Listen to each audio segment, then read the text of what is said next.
पाल रे सब बड़ा बडेरा, सब बड़ा बडेरा वो जी, सब लोग लगाया वो जी, ठाकरिया ने सदिया वो जी।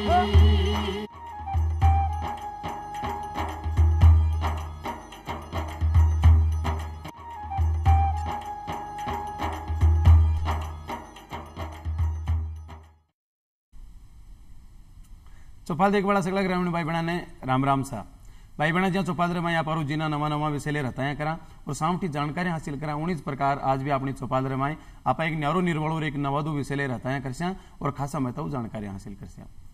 आप ज्यादातर गांव का लोग खेती किसानी करवाड़ा पशुपालन करवाड़ा ज्यादा आप खेती और पशुओं के संपर्क में रहा तो तरह तरह का कीटाणु भी अपने संपर्क में आवे, अपनी चमड़ी पर चढ़ जावे या आप घास फूस में फसलों का काम करा तो अपनी चमड़ी के ऊपर रगड़ का भी लागे और भी कारण शू आप ज्यादा खदड़ का काम भी करा जो गेहूं आगे कढ़ावा तो भाई एक खदड़ भी अपने ऊपर लागे और लंबो काम करा कई बार फसलों की लावणी डूचने का टाइम तो आप 2-3 दिन ना भी कोई पावा तो इस चक्कर में आपने कई प्रकार का चर्म रोग हो जाए।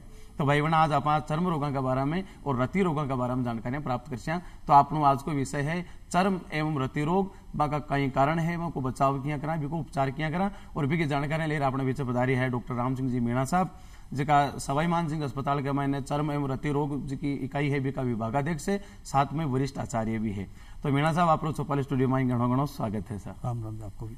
एक मीणा साहब सो पहले तो आप बताओ कि अमूमन साधारण सा कौन सा चर्म रोग है जगह अपने गाँव में सब जगह हुआ करे चमड़ी के ऊपर? जी देखो अभी जो आपने बताया इस वजह ग्रामीण प्रवेश में जो खेती करते हैं पशुपालन पालते हैं उसी के अनुरूप जैसे कि बीमारियां हमें देखने को मिलती है। जो मरीज आते हैं सबसे जो अपने आम भाषा में खुजली बोलते हैं खजरो बोलते हैं उसके मरीज काफ़ी देखने को मिल रहे हैं। साथ में फंगल इन्फेक्शन दूसरे नंबर पर दाद बोलते हैं वो है काफ़ी देखने को मिल रहे हैं। जैसे कि आपने एक वर्ड अब काफ़ी यूज़ किया कि भाई पसीनों में काम करते हैं गर्मी में काम करते हैं तो उनसे ये बीमारियां हैं जो काफ़ी बढ़ती है और काफ़ी देखने को मिलती है। एक पर्टिकुलरली जो फैक्टर होता है जब एक फेवरेबल एनवायरनमेंट बन जाता है ये बीमारियों को फैलने का, जैसे खिसकी बीज है दाद है इन सब चीज़ों का बीमारी फैलती है। इसी वजह से ज़्यादा जो ह्यूमिडिटी है गर्मी है पसीना में काम करने की वजह से बीमारियाँ बढ़ती है। एक आप बताया कि फंगल इन्फेक्शन, जी वो फंगल इन्फेक्शन कहीं है? फंगल इन्फेक्शन जैसे कि एक तो इसको हम अंग्रेजी भाषा में फंगल इन्फेक्शन कहते हैं, बाकी आम भाषा में दाद बोलते हैं। दाद है या रिंग वर्म है जिसे रिंग की तरह मतलब ये होता है तो गोल गोल चकता है इस वजह से इसको रिंग वर्म भी बोलते हैं और ये वैसे फंगल इन्फेक्शन बोल दिया या दाद बोल दिया सब एक ही चीज़ें हैं। अब होता क्या होता है कि फंगल इन्फेक्शन एक तरह से एक कवक है जैसे अपने क्या कहें कि फफूंदी जो आम भाषा में फफूंदी बोलते हैं फफूंदी होगी।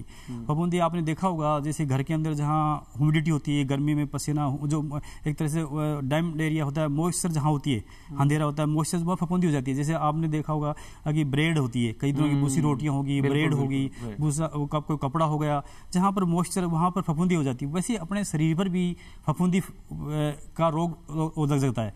तो वो होता क्यों है जैसे कि अपने शरीर के अंदर जब पसीना आता है शरीर की गर्मी भी होती है शरीर ढका रहता है पर्टिकुलरली जैसे कि टाइट कपड़े हवा नहीं लगती तो वहाँ से मॉइस्चर से नमी से ह्यूमिड एनवायरनमेंट पैदा होता है और वहाँ ये फफूंदी पनपती है। जैसे कॉमन साइट जिसमें बताऊँ आपको जैसे जन्नांगों के आसपास है बगलों में है उंगलियों के बीच में है जहाँ क्या है कि जो दोनों स्किन की जो चमड़ी है तो आपस में मिलती है पसीना भी आता है हवा नहीं लगती नहीं है। हवा नहीं लगती तो उनको मौसम मिल जाता है ये फफूंदी क्या उगने के ज़्यादा मतलब फैलने के ज़्यादा और उगने के भी एक तरह से ज़्यादा चांस बढ़ जाते हैं। तो उसमें होता क्या है कि जो पर्टिकुलरली जो फफूंदी जो आपने कहा कि कहाँ से लगती है इसमें ये लगने के जो चांस हैं पर्टिकुलरली के ह्यूमन बींग से ह्यूमन बींग आदमी से आदमी जैसे मान लो कोई जिसके पहले से ऑलरेडी है उसके पहले से ही फफूंदी है तो दूसरे आदमी को फफूंदी फैलने के चांस हैं लगती है एक बात।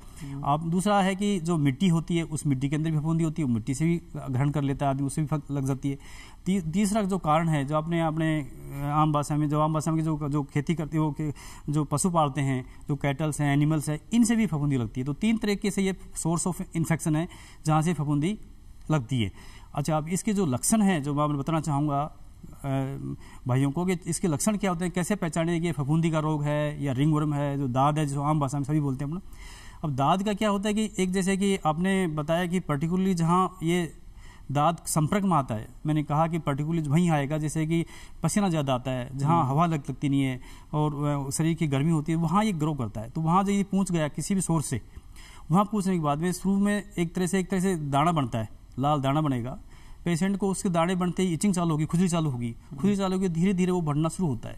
जस्ट लाइक जैसे कि आपने कहा कि रिंग वर्म वर्ड यूज किया, इसी वजह से रिंग का नाम पड़ा है, रिंग की तरह आगे आगे बढ़ता चला जाएगा, बीच में साफ होता चला जाएगा। जो किनारों पर रिंग के जो किनारे हों या मार्जिन पर अपन जो वहाँ पर दिखाएगा, वहाँ में मरीज को सबसे ज़्यादा खुजली चलेगी। साथ में जो वहाँ किनारों पर क्या होता है कि जैसे वहाँ की चमड़ी थोड़ी ज़्यादा उठी हुई होगी, वहाँ दाने होंगे, कुछ पानी के जैसे भी दाने मिल सकते हैं, म्याद के दाने मिल सकते हैं और पपड़ी भी मिल सकती है वहाँ किनारों पर, जबकि जो बीच में साफ होगा, जब ही इसका नाम पड़ा रिंग वर्म। अब आगे आगे धीरे धीरे बढ़ता चला जाता है। शुरू में बात में जो वहाँ हुई, जहाँ पर्टिकुलरली साइट पर जहाँ वो इन्फेक्टेड हुआ, उसका धीरे धीरे बढ़ता चला जाता है, रिंग की तरह आगे आगे बढ़ता चला जाता है। अब इचिंग होती चली जाती है। अब वहाँ से मरीज खुजली करता है, खुजली चले से वहाँ खुजली करता है तो वहाँ से उसके नाखूनों में या वहाँ से लग जाता है, दूसरी जगह फैल जाता है। तो ये कॉमन साइट्स है जिसकी वजह से इन्फेक्शन बढ़ता है। और पेशेंट को सबसे ज़्यादा तकलीफ होती है, खुजली चलती है इसमें, इतनी ज़्यादा हो जाती है कि मरीज़ को नींद तक नहीं आती, कई बार इतनी ज़्यादा बढ़ जाता है, पूरा शरीर में तक फैल जाता है।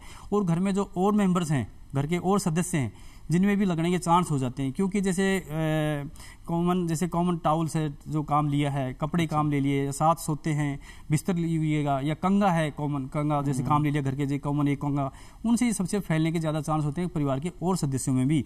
इस कारण से इसमें यह होता है कि जब ये लक्षण मैंने बताया आपको, सोर्स ऑफ इन्फेक्शन बताया कहाँ से फैलता है, अब इससे लक्षण बताए, अब इसमें सावधानी क्या बरतें हैं और क्या ट्रीटमेंट है, ये मैं बताना चाहूँगा इस बीमारी के, क्योंकि काफ़ी देखने को मिलती है, स्पेशली जो अपने पशु पालते हैं या खेती करते हैं, उनमें क्योंकि ध्यान देते नहीं है, वो चलती रहती है, तकलीफ देती नहीं है मरीज़ को, इधर थोड़ी बहुत खुजली कर लेते हैं, वो चलती रहती है, बाकी सभी को फैलने लग जाती है और मरीज़ के खुद के भी काफ़ी सारे शरीर में फैल जाती है। अब इसमें सावधानी बरतने की ये जरूरत है, जब पेशेंट को लगे कि यार यहाँ खुजली चल रही है, आगे बढ़ रहा है, तो उसका इलाज जो स्किन स्पेशलिस्ट है, जो नज़दीक है, उनको दिखाना चाहिए और उसका प्रॉपर ट्रीटमेंट लेना चाहिए। उसमें यह है कि हम जो ट्रीटमेंट देते हैं, यदि उस पर निर्भर करता है कि उसको कितना एरिया कवर किया बॉडी का, कितने एरिया में, एक है, दो है, कितने कितने जगह पर है, उसी हिसाब से उसका ट्रीटमेंट इलाज करते हैं।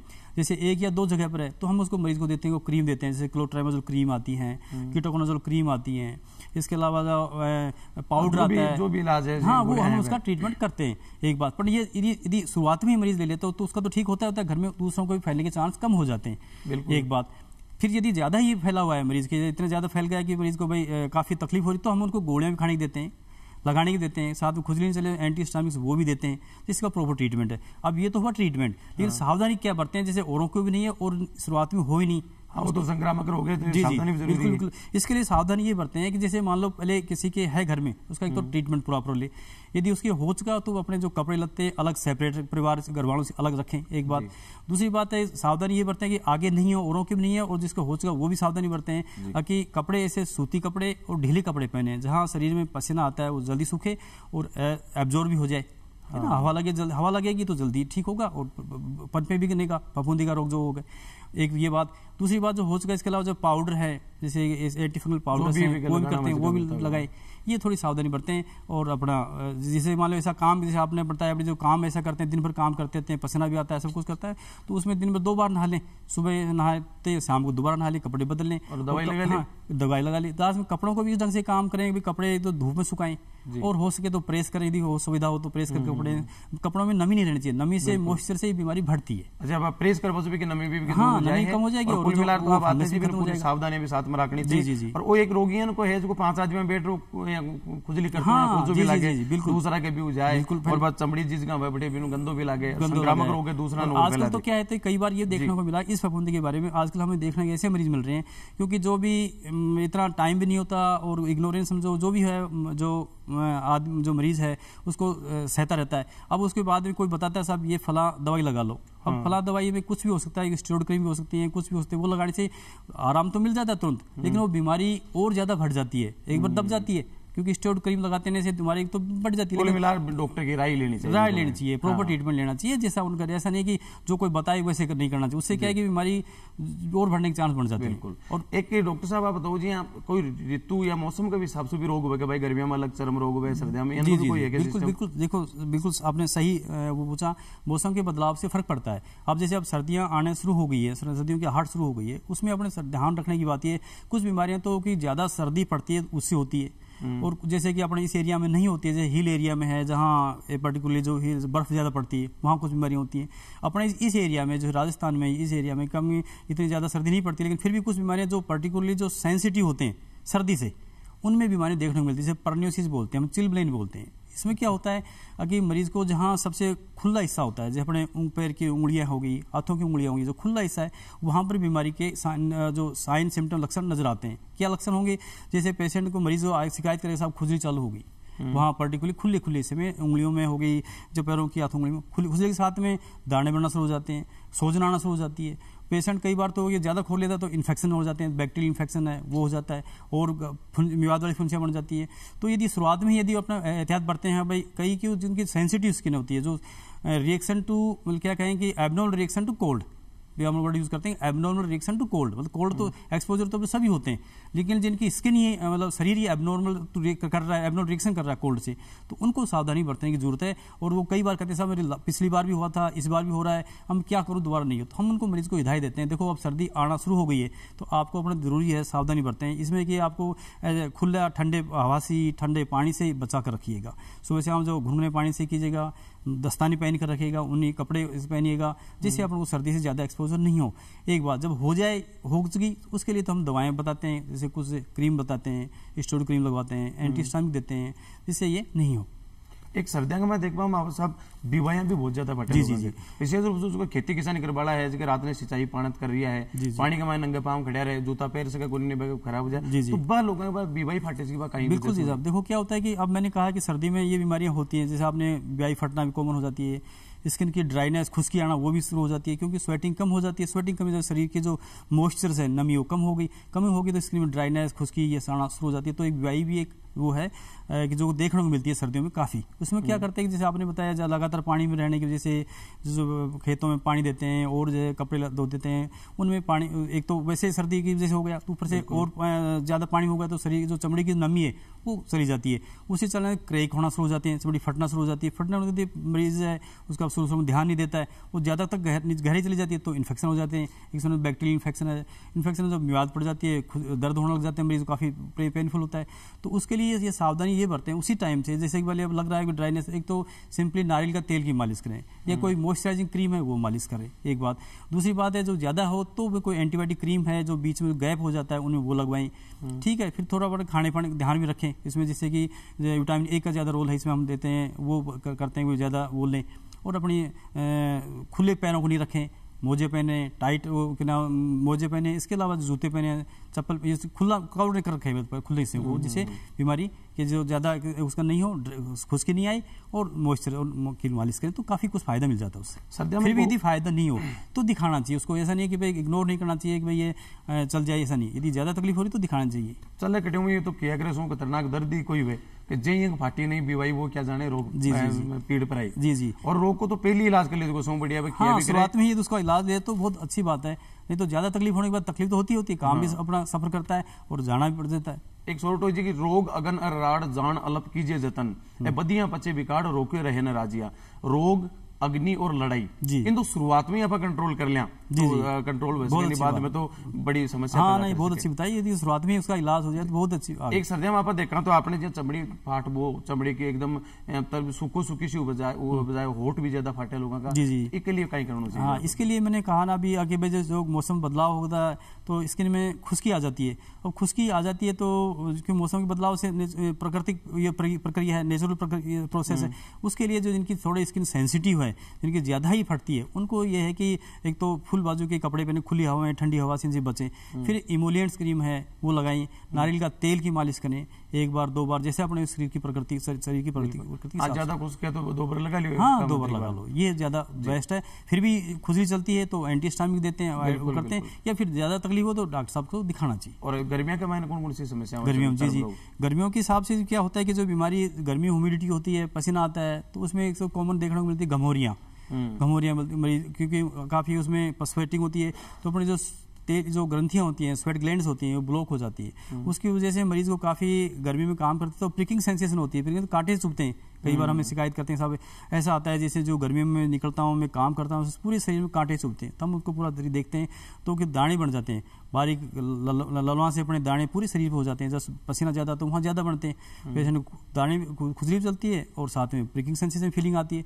तो उसके लिए ये है कि भाई जितना हो सके भाई ठंडे टाइम काम करें, सुबह शाम में ठंड के टाइम काम करें। एक बात भी काम करें तो उसमें दिन में 2 बार नहाएं, जैसे ठंडक फील होगी तो कम होगी। और साथ में एक कैलामिन लोशन वो करते हैं, कैलामिन लोशन है बॉडी पर लगाएं तो उस पेशेंट को काफ़ी अच्छा फील होगा और जो ब्लॉक्स हैं वो भी हट जाएंगे। फिर कुछ ज़्यादा तकलीफ होती है तो एंटीहिस्टामिक देते हैं, एंटी एलर्जी दवाई भी देते हैं हम, भाई खुजली नहीं है, प्रिकिंग सेंसेशन, उनको फीलिंग नहीं आई। फिर विटामिन सी भी एडवाइज करते हैं, विटामिन सी का भी गोली के लिए ठंडी वो खाएं विटामिन सी, जिससे भी काफ़ी कुछ फायदा मिलता है उनको। एक पसीना गर्मियों में देखो काम कर बड़ा आदमी पसीनो आवे, पसीनो आवे से भी कई रोग पैदा हो जाए, चल रोग जी काच कटनु जी जी विशेष रूप से हम काम करे तो पसीनो ज्यादा आवे तो काच कटे, तो इको कई कारण जी जी। क्या होता है कि जैसे आपने बताया कि भाई पसीना आता है, पसीना आएगा जो जहाँ की स्किन फोल्ड से जहाँ स्किन आपस की मिलती है वहाँ पर स्किन जो पसीना स्वेटिंग होती है मेसरेशन हो जाता है, मेसरेशन से स्किन रब से स्किन एब्रेडेड हो जाती है, स्किन इस तरह ट्रामा होता है, ट्रामा से और जो इन्फेक्शन हैं वो ज़्यादा चांस होते हैं, बैक्टीरियल इन्फेक्शन भी है, फंगल इन्फेक्शन से जैसे मैंने भी बताया वो भी बढ़ जाते हैं। तो उनमें ये है कि अपने सुबह शाम सावधानी बरतें, साफ सफाई का ध्यान रखें और साथ में यदि थोड़ी बहुत तकलीफ हो तो टाइम से इलाज लें जिससे आगे बीमारी बढ़े नहीं। बिल्कुल सही है।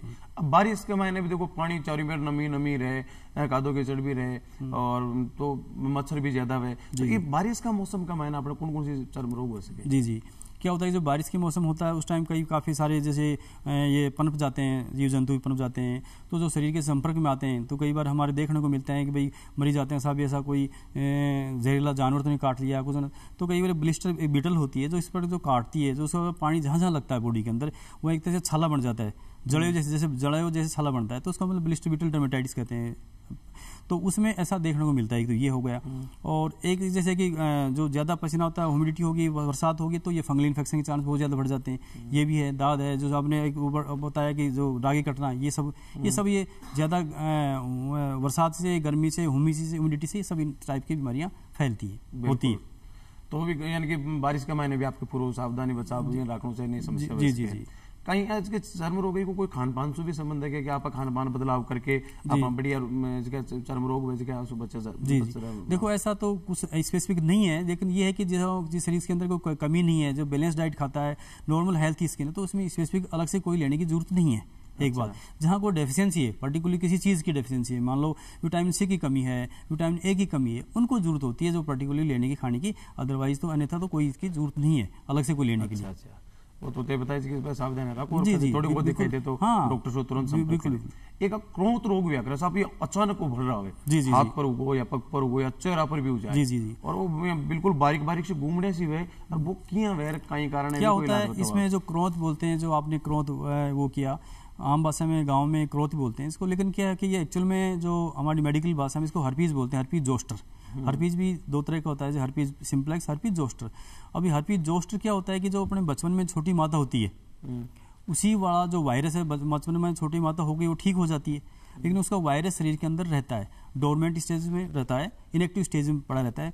जब बॉडी के अंदर बाद में शरीर के अंदर वीकनेस समझो या शरीर का जो इम्यून सिस्टम कमजोर होता है तो वो रीएक्टिवेट हो जाता है, वो मतलब वापस एक्टिवेट हो जाता है, पर्टिकुलरली शरीर के आधे हिस्से में, जैसे आधे हिस्से में आँख के आसपास हो गया, गले यहाँ हो गया, छाती के आसपास हो गया, हाथ में हो गया, पैर में हो गया, शरीर के आधे हिस्से में होता है। जो रीढ़ की हड्डी से जो नसें निकलती हैं, तंत्र निकलते हैं, उनके आधे हिस्से को कवर करता है। तो इसमें क्या होता है कि जो लक्षण उसके देखने को मिलते हैं, लक्षण होता है, एक तो मरीज को तकलीफ होती है, काफ़ी पेन होता है, काफ़ी पेन सीवियर दर्द होता है।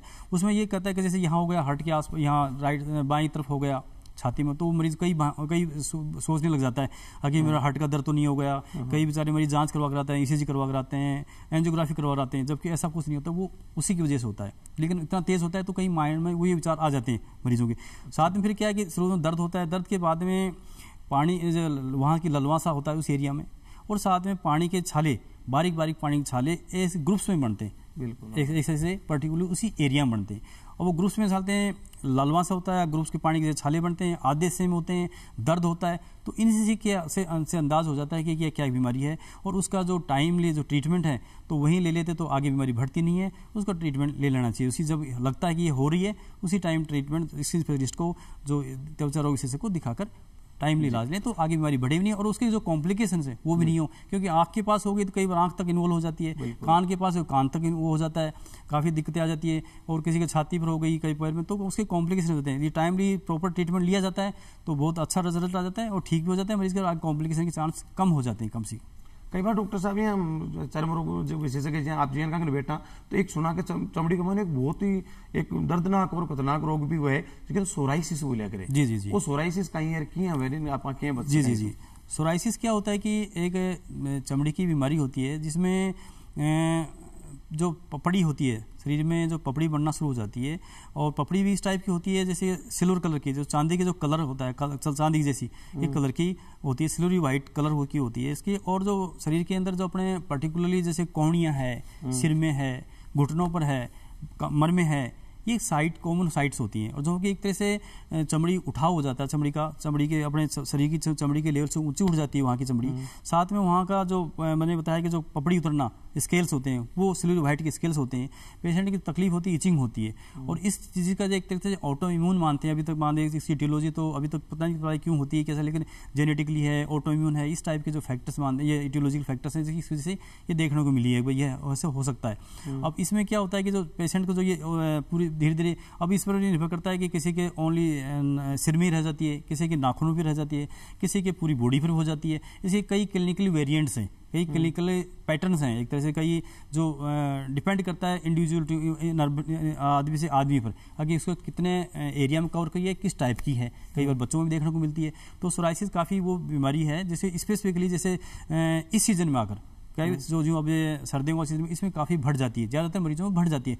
जरूरी नहीं है सभी बढ़े, लेकिन कुछ ज़्यादातर मरीजों में देखने को मिलता है कि ये ज़्यादा बढ़ती है सर्दियों में, क्योंकि शरीर की खुश्की आ जाती है, ड्राइनेस आती है और ये बढ़ती ज़्यादा है। एक बात होने को कुछ मरीजों में हमेशा सदाबहार रहती है।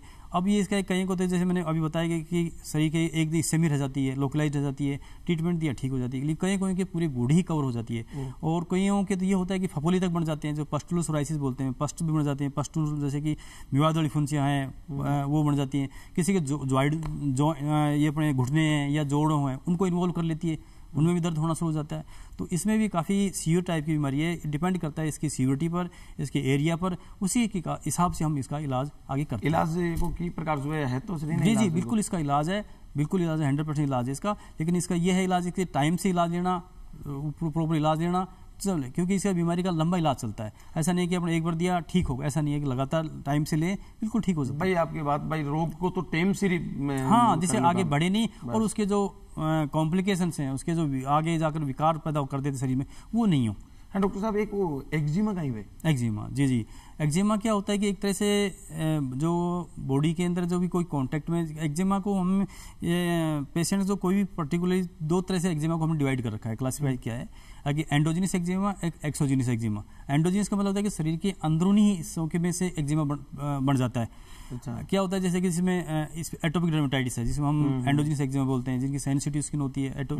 एक होता है सीबोरिक डर्मेटाइटिस, इसमें भी एक्जिमा होता है। पोम्फोलिक्स होता है, ये भी एंडोजिनस एक्जिमा होता है।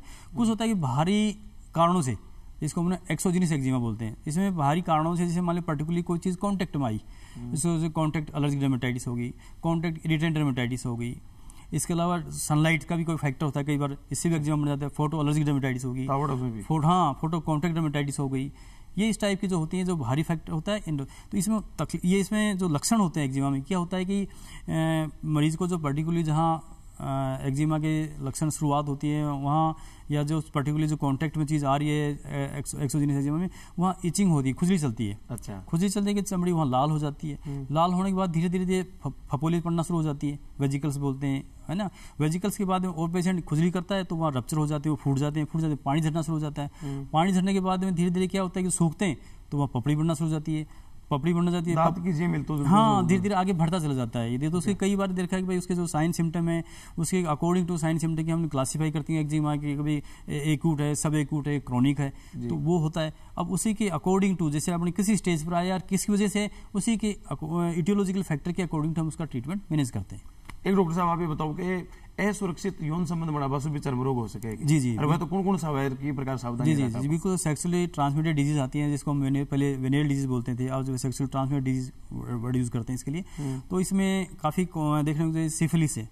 सिफिलिस क्या होती है तो बहुत ही पहले काफ़ी कॉमन होती थी, आजकल काफ़ी कम हो गई है, लोग सावधानी बरतते हैं और है कम देखने। लेकिन सिफिलिस भी इसी रोग इसी ग्रुप में आता है सेक्सुअल ट्रांसमिटेड डिजीज में। और सैंक्रोइड है, हर्पीज जेनाइटलिस है, ये सब सिफिलिस ये कॉमन जो भी है जो कि काफ़ी देखने को मिलती है। HIV है उसी में आती है। एड्स है जो अपने HIV वायरस की वजह से होती है। इसके अलावा और कई सेक्सुअली जो कॉन्टैक्ट से बीमारियां, LGV है, लिम्फोग्लोबिन वेनेरियम डिजीज है, वो ये काफ़ी जो कॉमन बीमारियां जो देखने को मिलती है। कुछ इनके स्पेशल चर्म रोग है किसी की महिलाओं में ही हुए?